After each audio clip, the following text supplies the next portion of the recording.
Olá, sejam todos muito bem-vindos a mais um vídeo sobre investigação criminal para este canal. Meu nome é Dan e hoje eu convido a vocês a conhecerem o caso do serial killer conhecido como La Bestia. Luiz Alfredo Gavarito Cubillos, mais conhecido como La Bestia, ou em tradução para português, A Besta, nasceu em 25 de janeiro de 1957, em Genova, na Colômbia. Filho de Rosa Délia Cubillos e de Manuel Antônio Garavito. Garavito era o mais velho de 7 irmãos. Como muitos garotos colombianos, Garavito viveu uma infância de extrema pobreza. Garavito também sofreu maus tratos físicos e um grande desprezo por parte de sua mãe. Segundo ele mesmo confessou na cadeia, Garavito ainda confessa que sofreu abuso de 2 de seus vizinhos na infância. Foi uma criança isolada no mundo. Logo na infância, Garavito também começou a mostrar sinais de violência para com seus colegas, graças aos maltratos que ele já vinha sofrendo e do abuso dos vizinhos, que ele também sofreu.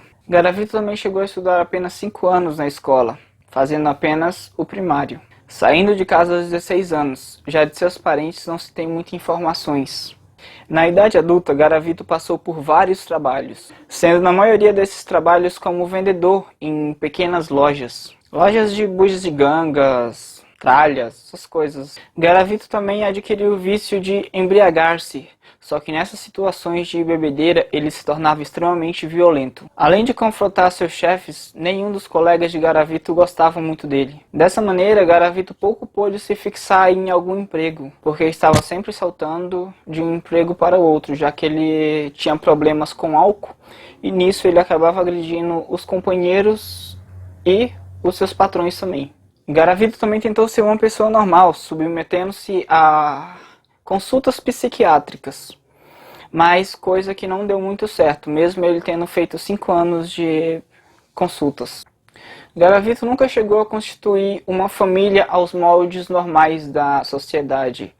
Pelo contrário, ele chegou a viver sobre o mesmo teto com 2 mulheres e seus filhos, frutos de outros relacionamentos, sem nunca ter tido relação nem com as mulheres e nem com os seus filhos. Garavito também conta que esse meio tempo que ele pôde viver entre essas 2 famílias, ele conta que era um ambiente de afeto, tranquilidade, e que nunca fez nenhum mal aos filhos daquelas mulheres, porque ele se sentia amado, aconchegado. Coisa que durou muito pouco tempo, já que Garavito voltou a beber e a agredir as suas esposas. Chegando aos anos 90, sua sociopatia o impediu de continuar vivendo com sua família, sua pseudo-família. Por isso, Garavito chegou a optar por uma vida de andarilho ambulante, vendendo quinquilharias por várias cidades da Colômbia, passando por 69 municípios da Colômbia, dos quais cometeu seus crimes em 33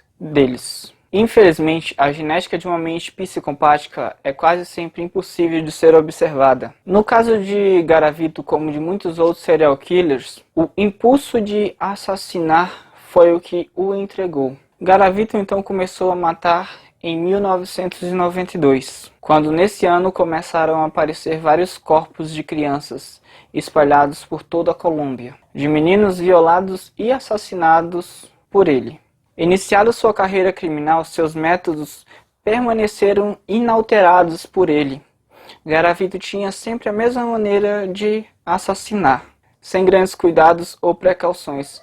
Fica até impossível de imaginar como é que a polícia demorou 7 anos para prender esse cara. Fazer o quê, né? Seus atos, infelizmente, foram encobertos por uma série de acontecimentos que na Colômbia, ainda mais naquela época, famílias pobres com crianças carentes eram as que mais morriam e sumiam do nada.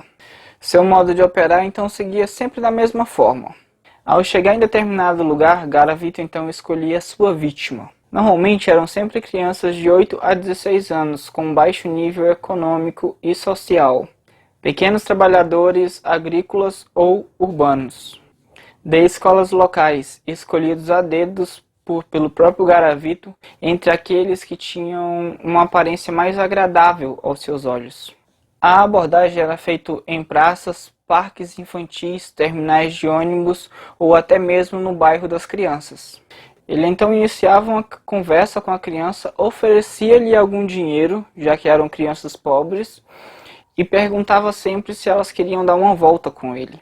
Então, enquanto o Garavito caminhava com as crianças, ele procurava sempre estar se embriagando com conhaque ou aguardente. Isso então fazia com que Garavito tomasse coragem para o próximo ato do seu plano diabólico. E ele também bebia para uma justificativa dos seus atos, como se ele pudesse colocar culpa na bebida, reduzindo-se assim a sua culpa.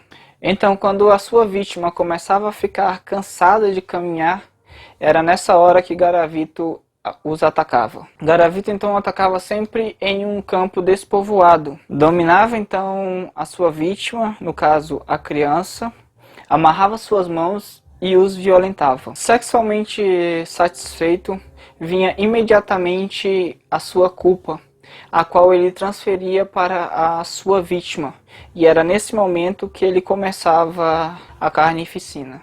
A vítima então era esmurrada fortemente no rosto várias e várias vezes. Ele então batia no estômago, peito e nos rins da criança também, com bastante força. Então, logo depois de tudo isso, ele ainda quebrava suas mãos, pisando com muita força várias e várias vezes, e então ele se jogava em cima do corpo para quebrar as costelas, atingindo assim o seu clímax. E logo então, quando Garavito atingia o seu clímax de fúria, ele sacava sua faca, no qual então ele cortava os dedos, as mãos, as orelhas e arrancava os seus olhos. Por fim, então, Garavito os degolava. Após o assassinato, então, Garavito sempre fazia anotações em seu caderninho de notas, anotando a data, a hora, como foi o assassinato e um simples risco para determinar que foi mais uma que ele tinha matado. Ele usava também um calendário para fazer algumas marcações também das mortes que ele cometia.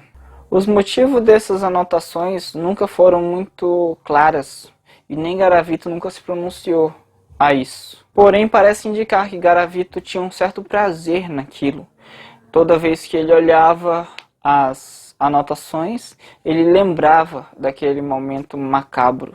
Uma de suas primeiras vítimas foi o menino Jaime Andres Gonzalez, de apenas 9 anos. Apenas um pequeno vendedor de vinho em Tulua, cidade localizada em Valle del Cauca, Colômbia. Seu corpo degolado foi encontrado com mais de 30 facadas em um canavial. Por esse crime, o ambulante Nelson Bonilla ficou preso por 5 anos injustamente, sendo acusado da morte do menino Jaime, sendo solto apenas em 1999, quando o então acusado, Garavito, se declarou culpado do crime. Os crimes começaram a ocorrer com maior frequência e quase sempre não eram encontrados, e quando encontrados eram muito difícil a identificação do corpo, já que Garavito não gostava de facilitar para os policiais. A aparência de Garavito era da mesma forma. De tempos em tempos ele mudava seu visual, alcançando assim uma certa paixão por disfarces. Também sempre que ele podia, ele dava nomes diferentes. Algumas vezes ele se passava por monge, ambulante, indigente e até pessoas que arrecadavam dinheiro para a caridade. Por alguns anos as autoridades da Colômbia deixaram que Garavito transitasse por todo o país impune de seus crimes. Em 1997 foram encontrados mais de 36 corpos de crianças putrefados aos redores da cidade Pereiras. Diante de tal fato, não podia negar-se então a existência de um serial killer de crianças na Colômbia. Em 97, então, se iniciou uma investigação criminal sobre essas mortes. A suspeita então logo decaíram sobre a possibilidade de uma seita satânica, que matavam crianças para dar de adoração. Também seguiu-se as linhas de investigação de prostituição, pornografia de crianças e venda de órgãos. O Cuerpo Técnico de Investigaciones, CTI, juntou uma série de evidências que os levaram a crer que existiam apenas um assassino em série, contrariando assim então o que se imaginava até então neste momento do caso. Nos locais dos assassinatos foi encontrado uma série de objetos, tais como muitas garrafas de bebidas, baratas, cabelos, bilhetes de passagem de ônibus, registros em hotéis, o que permitiu então que os investigadores traçassem uma forma básica de como era este assassino. Em 18 meses de investigação, elaborou-se então uma lista com 94 suspeitos que passaram daí então a serem investigados de perto pela própria polícia. A cada nova evidência, o quantitativo de pessoas que eram possivelmente culpadas pelo crime chegavam a diminuir, chegando a ter apenas 2 suspeitos.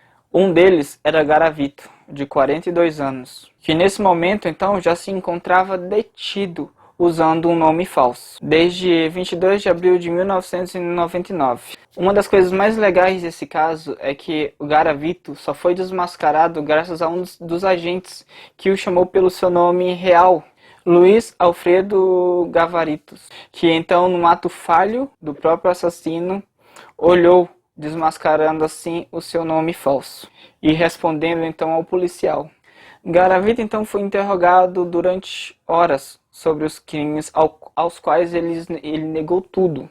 Ao ser identificado por suas digitais e não podendo mais negar, jogou-se de joelhos pedindo perdão pelo que tinha feito e prometendo então colaborar com a polícia e falar sobre os crimes detalhadamente. Dentre os crimes cometidos por Garavito, anotado em sua caderneta, constava a de 4 garotos no Equador.